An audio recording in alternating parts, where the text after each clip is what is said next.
Bonjour à tous, voici un avant-goût de l'épisode de vendredi à 9h. C'est très intéressant parce que c'est le premier cas de figure d'interview, d'échange, je peux dire, où tu étais un collectionneur d'OW, un fan d'OW. Ensuite, tu as fait une passation de flambeau avec Monsieur Weiss pendant un certain temps. On parlera évidemment de tout ça. Et après, tu as carrément repris la marque. Donc ça, c'est un cas de figure que j'ai jamais eu. Et puis, ça me parle particulièrement parce qu'on est sur de la Tool et les auditeurs savent que la Tool Watch, pour moi, c'est un écho particulier. Je suis invité par le président de la Fédération des horlogers français et qui me connaissait en tant que collectionneur et qui tenait absolument à ce que je voie ça. Et il a bien fait parce que de là est née l'idée de reprendre un jour une marque suisse. À cette époque, je collectionnais déjà OW, je connaissais déjà la marque, je ne savais pas grand-chose dessus, mais parce qu'il n'y avait pas d'infos qui circulaient sur la marque, on ne trouvait aucune publication dessus, etc. Pour les plus jeunes, je précise que c'est avant l'ère d'Internet.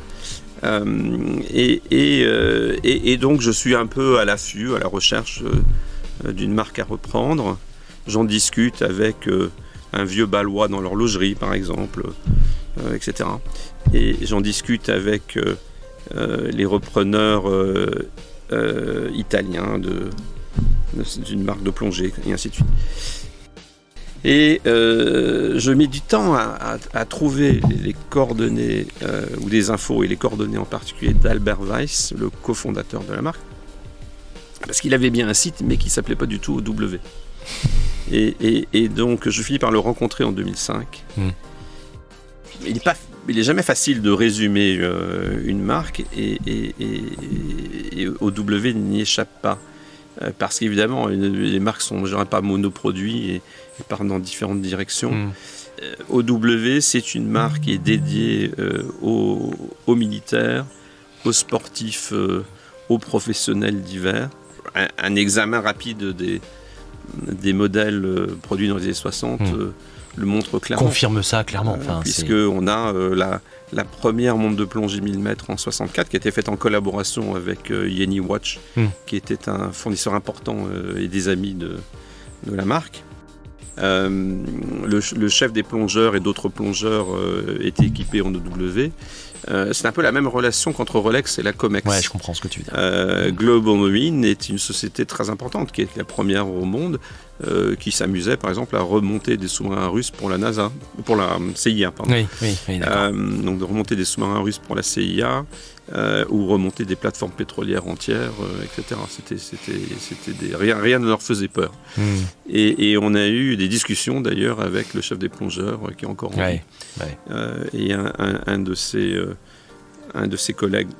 Il est étonnant de voir le nombre de GIs qui s'offraient une Rolex. Alors évidemment, ils n'avaient pas tant d'occasion que ça de dépenser leur argent, sauf le samedi soir. Mais quand même. Et les Rolex étaient discountés. C'est-à-dire que les Rolex Omega vendus dans les magasins militaires étaient pas des montres de bureau. C'est ça.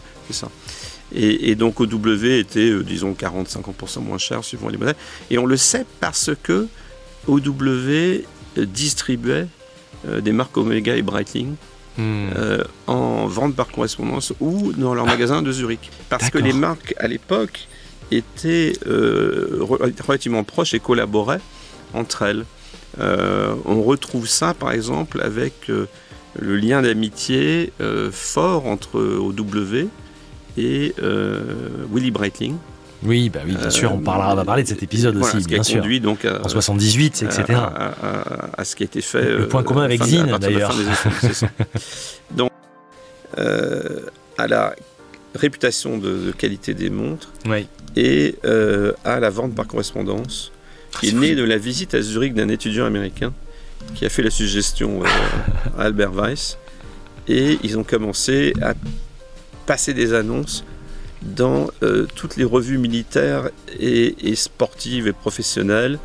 Donc les revues de plongée, les revues professionnelles diverses et évidemment tous les magazines de l'armée américaine, des Marines à l'armée de l'air, etc.